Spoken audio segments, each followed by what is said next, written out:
Jesús, el matrimonio y los niños.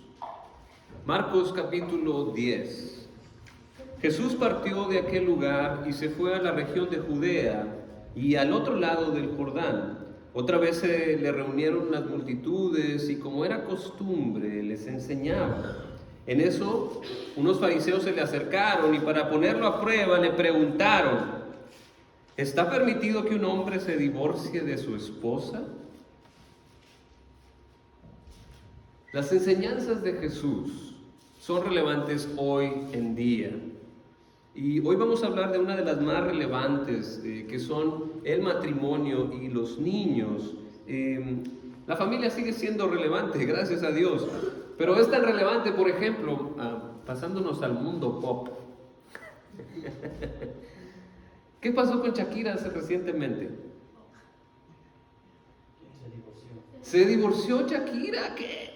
Y Piqué, un futbolista del Barcelona, se divorciaron. Y lo que hizo Shakira, hizo un par de canciones acerca de su divorcio. ¿Se dio cuenta? Sacó dos canciones, una hablando del despecho que tenía de su ex esposo, pero luego sacó otra con sus niños. ¿Cómo estaba lidiando ella con esto del divorcio? ¿Sabe cuántos millones de vistas tiene ahorita ese par de canciones juntos? 620 millones de vistas. El primer video salió hace menos de 4 meses y el otro tiene menos de un mes. Sigue siendo relevante el matrimonio y los niños, los hijos. Los temas que Jesús hablaba eran importantes. El matrimonio, para los que no están casados, para los que están casados, es una de las decisiones más importantes de la vida, junto con el que qué vas a hacer en tu vida, en qué vas a trabajar, qué vas a estudiar. Pero el matrimonio es uno de los más importantes, porque primero tienes que decidir si te vas a casar o no. Si no te vas a casar, entonces estás decidiendo una vida de celibato. Una vida de celibato, de abstinencia sexual, porque las relaciones íntimas solo son para el matrimonio, así lo dice la palabra de Dios. Pero si decides casarte, entonces ¿con quién te vas a casar? No sé si es bueno o malo, pero sus papás no deciden su matrimonio. Quieren, ¿verdad? Eso nos gustaría a los papás. Pero no estamos en esos tiempos, bueno, por lo menos no en esa cultura. Entonces uno tiene la libertad de escoger con quién se va a casar. Y la pregunta que yo le hago para cuando piense, bueno, yo sí me quiero casar. Bueno, piensa en esto. ¿Vas a poder servir a Dios con tu pareja? ¿Vas a poder criar hijos en el camino del Señor? ¿Vas a poder diezmar, ofrendar? ¿Vas a poder formar parte de un hogar que contribuya al reino de Dios? ¿Estás dispuesto a cuidar a tu pareja, a serle fiel, a amarla en las buenas y en las malas, en la salud y en la enfermedad, en la riqueza y en la pobreza? ¿Estás dispuesto a eso? Prefiere la vida de celibato, dice. Es algo relevante. ¿Qué dice Jesús acerca de esto? ¿Hay alguien que nos pueda ayudar con las preguntas difíciles de la vida? Sí. Tu Creador, Él sabe, Él te creó, Él sabe qué es lo mejor para ti, Él tiene el mejor consejo, Él tiene la mejor guía para tu vida, en especial en las decisiones importantes de tu vida. Estamos viendo cómo Dios mandó a Jesús, a su único Hijo, para enseñarnos la verdad sobre todas las cosas, en especial la verdad sobre el pecado, la verdad sobre el mal, sobre el enemigo, sobre nuestro corazón, sobre el futuro, sobre la vida, sobre la muerte, sobre la resurrección. En el bautismo de Jesús se oyó una voz, que era la voz del Padre, y ¿qué decía? Este es mi Hijo amado, en Él tengo contentamiento. Y se volvió a escuchar otra vez esa voz. ¿Cuándo? Lo vimos hace poco en la transfiguración. Dijo, este es mi Hijo amado. Pero ahora dijo otra cosa. ¿Qué dijo? A Él escuchad. A Él escúchenlo, escúchenlo a Él. Él sí sabe lo que está diciendo. El que te dio aliento de vida, el que tiene las llaves del infierno, el que fue a la cruz por ti, por amor, cuando eras su enemigo, tiene algo que decirte. Sabe cómo son las cosas. Jesús se ponía a enseñar como era su costumbre y ahora estaba en camino a Jerusalén, donde iba a sufrir, a ser rechazado y a morir y luego a resucitar. Ya para este tiempo del ministerio de Jesús, Jesús juntaba a las multitudes. Donde se aparecía Jesús, se juntaba la gente, era la envidia de los filósofos y de los maestros de su tiempo. Solo podemos imaginar cuántas cosas Jesús enseñó, pero tenemos el registro de las más importantes en la Biblia, en los evangelios. Y una de esas cosas que entró en los registros fue cuando Jesús habló del matrimonio y en específico del divorcio. Una trampa. El divorcio era un tema calientito en aquel tiempo y sus contrincantes, estos maestros de la ley, los herodianos, le preguntaron a Jesús, no sobre el matrimonio, sino sobre el divorcio. Le preguntaron, ¿está permitido que un hombre se divorcie de su esposa? ¿Cuál era la trampa en esa pregunta? ¿Qué es una trampa? Una trampa es un arreglo de cosas o un plan para atrapar a alguien o algo. A veces hay una carnada o hay sistemas que se ponen en acción cuando un sensor se activa, y como una trampa de esas para ratones hay una infinidad de trampas. Hay otras que solo ponen veneno en la comida, algo que es rico pero tiene veneno adentro. Hay muchos tipos de trampa, pero quiero que entendamos un poquito el contexto de esta pregunta para entender la trampa de sus contrincantes. En los tiempos de Jesús, los maestros de la ley, los rabinos, enseñaban cómo cumplir la ley que está en la Biblia, la interpretaban y daban los lineamientos en cómo debían de respetarla y hacer las cosas para no romperla. En cuanto al divorcio, específico, hay una ley en Deuteronomio 24, 1 y 2, que dice, si un hombre se casa con una mujer, vamos bien hasta ahorita, pero luego deja de quererla por haber encontrado en ella algo indecoroso, solo podrá despedirla si le entrega un certificado de divorcio. Una vez que ella salga de la casa, podrá casarse con otro hombre. La trampa no era simplemente si estaba permitido o no divorciarse, sino más bien el motivo también para divorciarse: haber encontrado en ella algo indecoroso.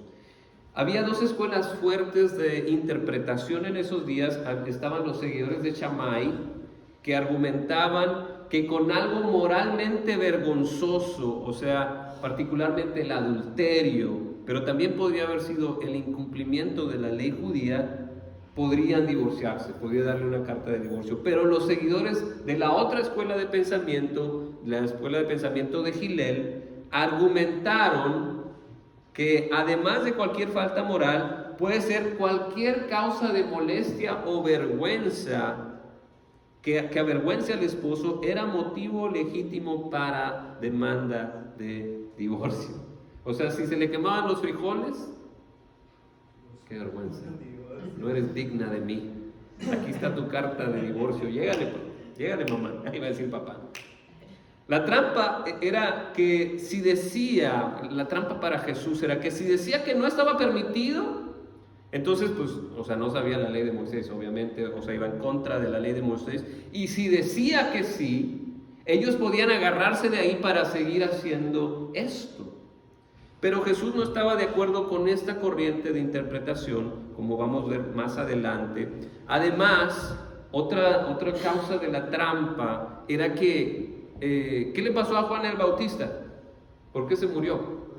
Lo decapitaron, ¿pero por qué? Por decir la verdad. ¿Por decir la verdad de qué?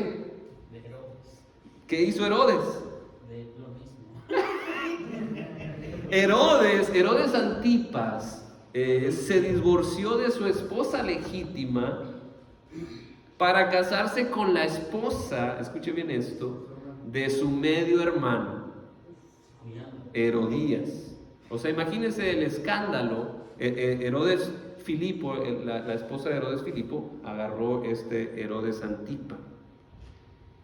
Entonces, pues, los herodianos y los fariseos, los maestros de la ley, querían acabar con Jesús. Entonces esta podía ser también como que ahí como para tratando de que diga, oh, Jesús también anda ahí, córtale la cabeza también a él, ¿no?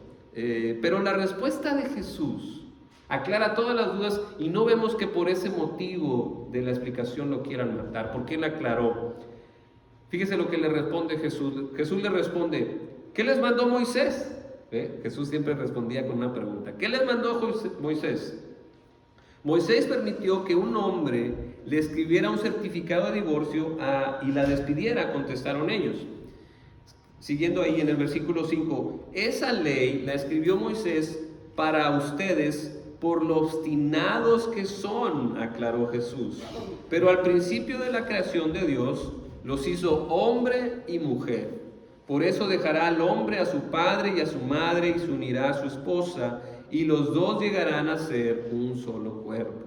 Así que ya no son dos, sino solo uno. Por tanto, lo que Dios ha unido, que no lo separe el hombre.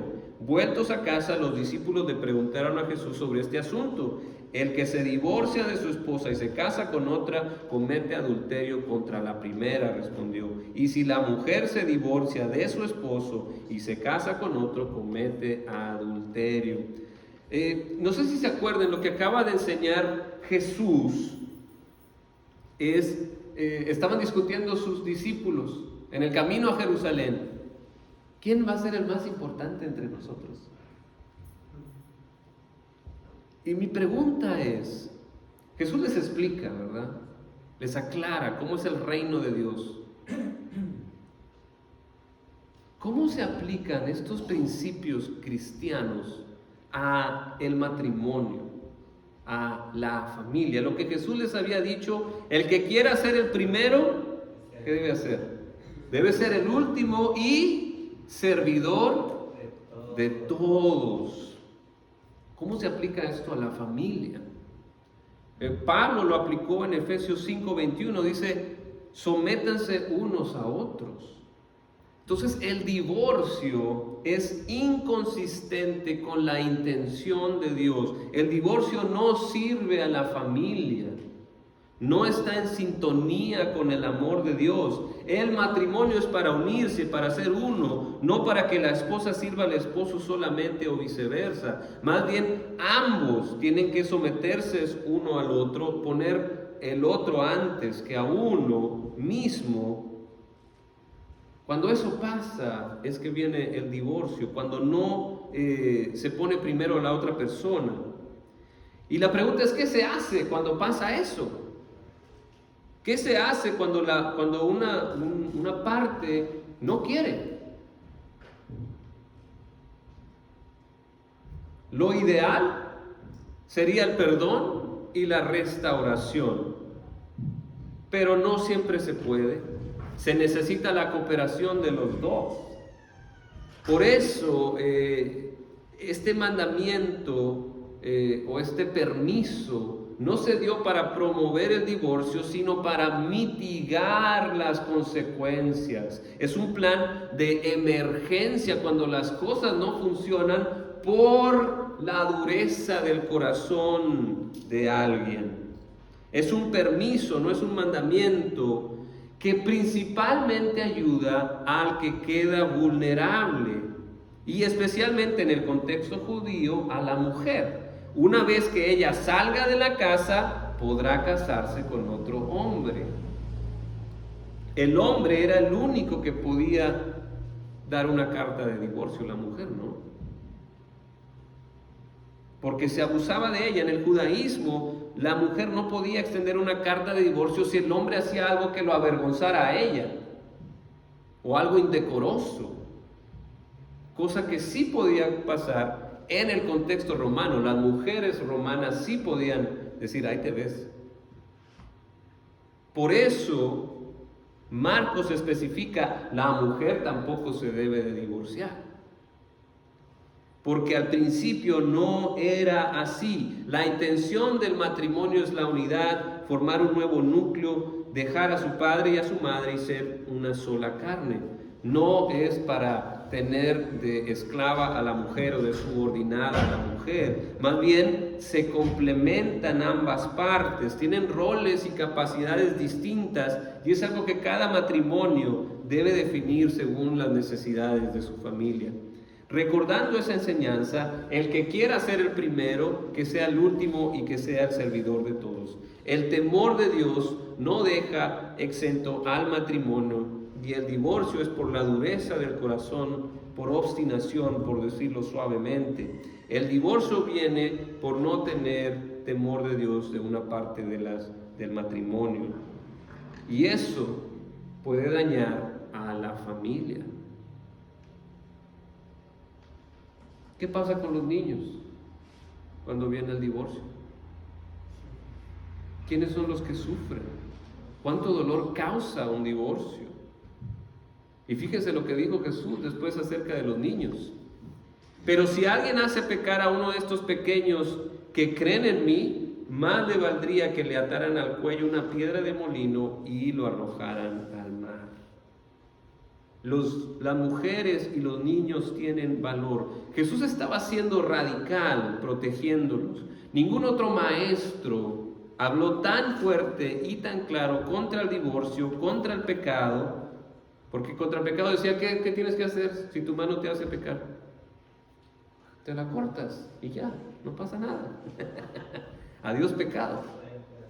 O sea, Jesús era radical y en el matrimonio también decía, no te divorcies, no es lo que Dios quiere. Mejor checa tu corazón que no esté endurecido por el pecado. Jesús estaba siendo exagerado al decir que te cortaras la mano, pero quería hacer un punto. Tienes que ser radical contra el pecado y en el matrimonio igual. Tienes que darle igual valor a los niños y a las mujeres.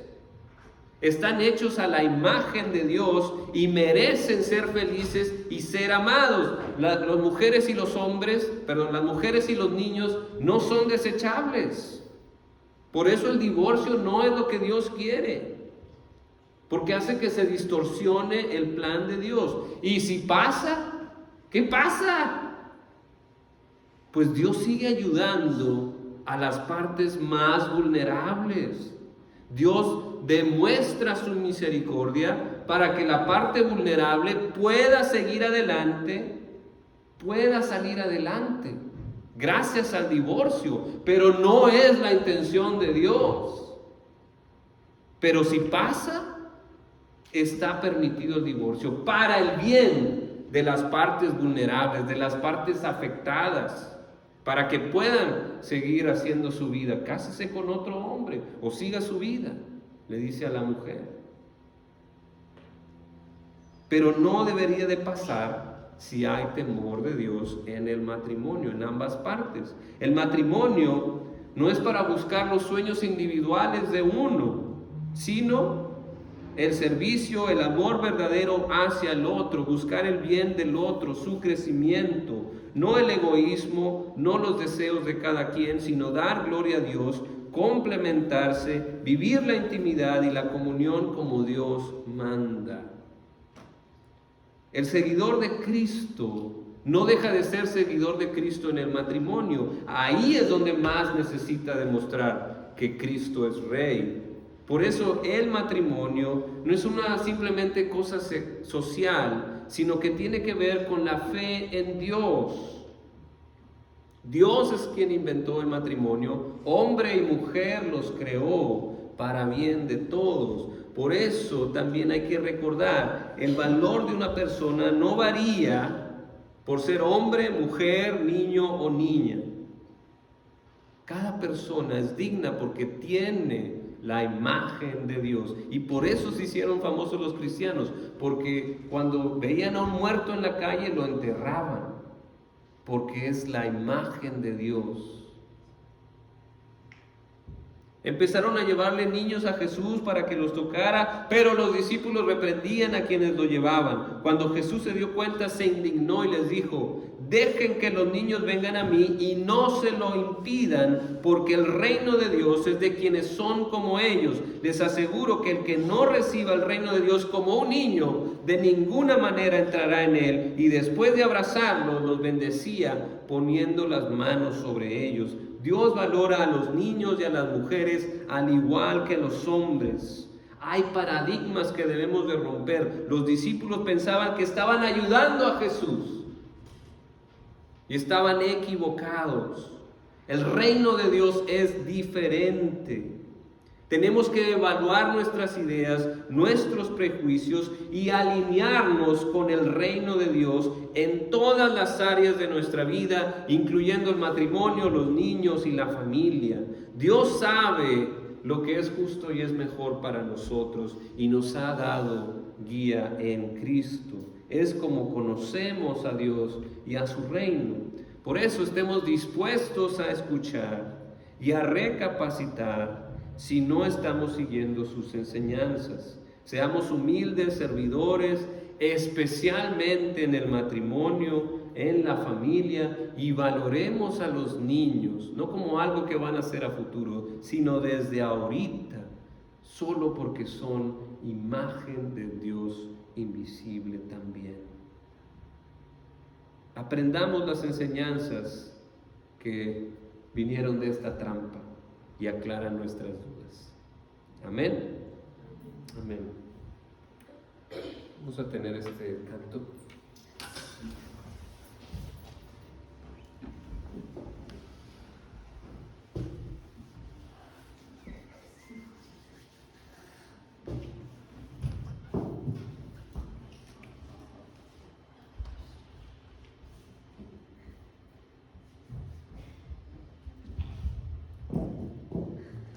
Vamos a darle gracias a Dios. La palabra de Dios nos llama a responder, y una manera de responder es alabando a Dios, dándole gracias.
Pobre rico soy, por lo que